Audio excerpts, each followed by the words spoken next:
Best class setup. Get to round 2 and head to the new industries and hit the box. Once you hit the box, then make sure to fill up the first dog, then go to the other side on the powerhouse and turn on the power switch. Then open up to the catwalk, get your katana out and slash through the zombies and try to get to level 2 as fast as possible. Throw your wraithfire here to take out the dogs, and then once you make it to the other side, make sure you always take out dogs with your key to fill up the souls. Fill up the second dog here, then go all the way to the docks and get that second power switch. Take out the warden with your box weapon, pick up the key, open the vault meter, and find your first shield part, which can either be next to the vault or next to these two doorways. This essence can also be near the fan trap, near the acid trap, or in the mob the dead spawn room. Build it at the second dog, then go to the tonic room and find your code there across the papers, then fill up the third dog, get the Hell's Retriever in the warden's house. Once you get the Hell's Retriever, then go back to the vault meter, put in whatever code you had at your tonic room,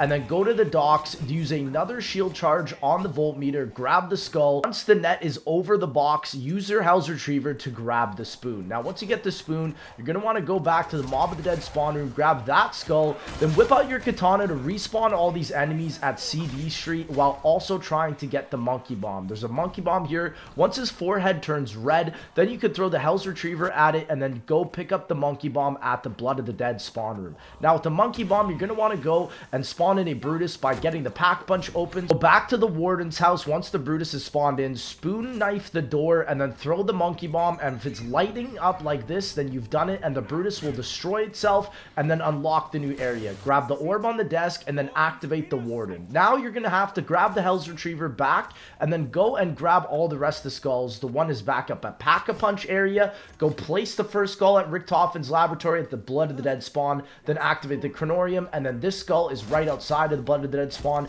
Then you're gonna need to find 4 birds. This one's at the acid trap, this one's in the mob of the dead bookshelf, 2 of them here. The last one is where you build the shield. Now, once you find that first one, you have to flip the round, look out on the gondola, and if you see the bird trail go there, you'll be able to find the next bird. Find all the vault meters as well. They change per round, and you can get your shield chi charge immediately. Then here, I saw that my bird went to docks, so I went and found it at the docks or citadel. Get your last skull in the tonic room, and then pick up the blundergat. Now, with the blundergat, you're going to need to put it in the warden's house, and then get 18 elims, and then run over each of the zombies to pick up the souls. Once you do this, make sure you have a way to stop the zombie spawns, re-pick up the blundergat, and follow the exact path that I go here with the blundergat to keep this untempered. And you're going to want to keep it on fire, and the way you do that is by hitting these blue barrels as you're running. If you have stamina up, this also will make it better. You can shoot the blundergat if there are zombies in front of you,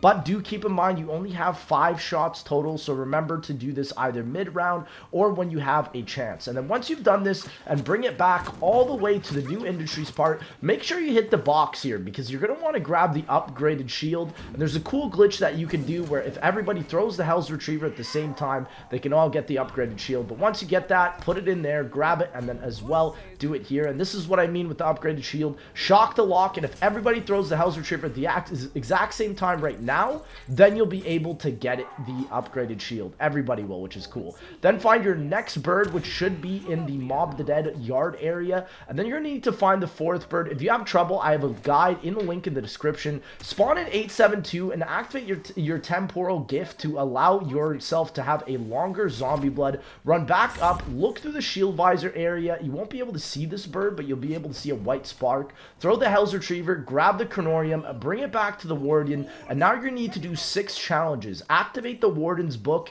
and then look at it through the visor, input the code in the vault meter, and now you're going to need to do 6 challenges. The first one is docks, where you need 2 charges. This one you're going to need a Morse code step. Now go up to the mob of the dead room. This is about trial and error. You're going to have a code number that is up to 7 or 14 when you add up 2 or 3 digits. So what I would do is when you hear the warden's laugh, that's when you know you failed. If you tap it, that's a dot, that means short. If it's a dash, that means you have to hold it down for 3 seconds. If you tap it once and it continues continues to work, then do try the longs, and if it doesn't work, then it's not one. But I would just recommend tapping 3, 4, 5 times, and if you get a Warden's Laugh, then it tells you that that is your number, and you're going to need to then try again. If the dot doesn't work at the beginning, then try the dash, and then keep doing that until your character says you have done it and it has worked. Once you've done that, go back to Infirmary, take out a zombie, and then use the Shield Blast to get it inside the map, fill it up with souls.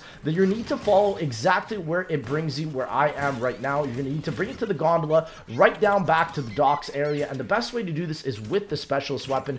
Again, if you are stuck with the Morse code step, there is a way to do it with the buoys, but I'd highly not recommend doing that because it's very annoying trying to figure out what the Morse code step is around the map. Like I said, that step you're going to want to have a zombie or a friend hold a zombie and basically just run around and make sure that you do this. And once you get to this part of the docks challenge, though, it's super easy. You just have to literally feed him souls so he follows you, and then once he has finally followed you, hold down into this area and grab the orb. Now again, you're going to need to activate the book and get a new code every single challenge. I'm not going to show it, but remember, to get your next challenge, you're going to need to do that. Now the shower challenge, you only need 1 shield charge. This is super easy. Grab the banjo that the ghost gives you, and then once you grab it, you're going to need to find a blue ring. Stand in the blue ring. The zombies don't have to be taken out in the blue ring, but just stand in it and get as many souls until it stops getting souls. Then bring back the banjo to the guy, and then he will drop the next orb. Now the next one is new industries. This is where you're going to need a lot of charges, so make sure you go around finding the voltmeters around the map. There's even one in the docks area that is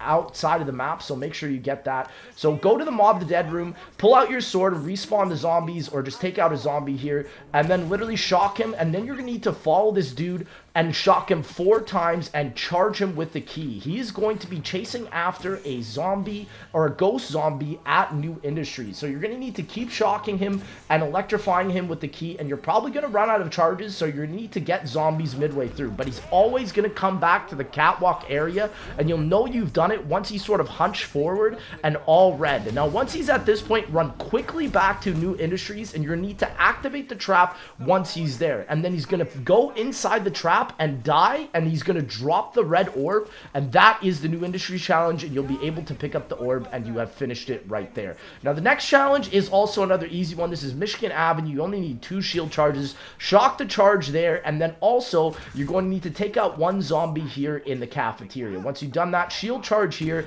and what you can do is just spam Magmagat. I'd recommend having upgraded everything for this. It's going to be very difficult, but if you do have an insta-kill here, shock that voltmeter and grab an insta-kill with temporal, and you'll be able to do this easily. Like, I have the insta-kill here all the way to the end, and if he does make it to the end without dying, you can pick up the orb. Now this next one for Powerhouse is very difficult. Shock the orb, and then make sure you look in the shield visor towards the guy to get a quote so that you don't fail. Run down to the docks area and activate that generator, and you're going to need to do Simon Says for 5 times. And so the best way that I do this is I basically say, I sort of hang around in this area, as you can see here, and I just say, okay, there's right side that just lit up, okay, right again, so I'm going to do that. So it's right, right, left, and then I go right, right, and then left. And so the way I say it from that point where I'm sitting is basically right, left, back, front, forward, and door. And so you can do this either way, but just basically remember which way you do it. So I just hit right, front, left, and then forward. And you can just remember to do this in any other way, but once you've done this all 5 times, 3 papers are going to be lit up, and you're going to need to remember which 3 areas were lit up because you need the codes for this next step. So just remember, and once you do that, they're all going to light up. So here are my 3. And I just basically remembered them. Okay, and so I have this chart up here as well to help you. My first code was number 1 symbol. This next code was the number 6 symbol. And then my next code was the number 2 symbol. They're going to be different between your game. Grab the punch card once you know your symbols and bring them back to the Blood of the Dead machine. And then I found here 6 translated into B. My number 1 code translated into C. And then my number 2 code translated into A. And you're going to have to find these screens and activate them to figure out your code. My my code was ABC, and so I went back to the guy, and then I saw he was about to go and hit B. Make sure you shock him before he swaps the lever, because if you do it after, you will fail the entire step and you have to do it again. So he just did B, and now he just hit C, and you're going to need to shock him to actually get the switches down. Then I hit A here, and once you have done all three successfully, he will drop the orb. This is probably the most infuriating step in all of Blood of the Dead. And now once you have done all the challenges though, go back to Blood and place all of the orbs, then place the summoning key on the Warden. Once this cutscene is all done, Alistair's bird will basically free you. Grab your equipment, take out the first Warden with the Magmagat, and then go to the second one and take him out as well. Now you're going to go to the catwalk area and just hold down your key and just get as many shield charges as you can. Remember, it takes 3 elims to get charges. Watch the cutscene here, then grab the last orb. Make sure you have everything, a lot of ammo and all of that. Put in your last orb, and then the door will open to the right at the Blood of the Dead spawn, and you have to enter into the boss fight. The boss fight's super easy. Just look at the floor to enter it. You're gonna need to take out 4 wardens in your first phase. Once you take out 4 wardens, then you're gonna need to whip out another weapon, bullet weapon preferably, and go inside this little force field, shoot 3 orbs, and then make sure you have your shield and shield blast the middle. Then you're going to do it again with 8 wardens, so take out 8 wardens, then go into force field again, take out the 3 orbs, and then shield blast the middle again. Now, if you're Richtofen, you won't have to have an AI spawn in. You literally just hop into the machine, and then another version of you will come out, and then just yet again hop right back in, and then now you just have to take out a big Brutus. But once that big Brutus is done, you spam the Magmagat. Ladies and gentlemen, you have beaten one of the hardest Easter eggs, Blood of the Dead.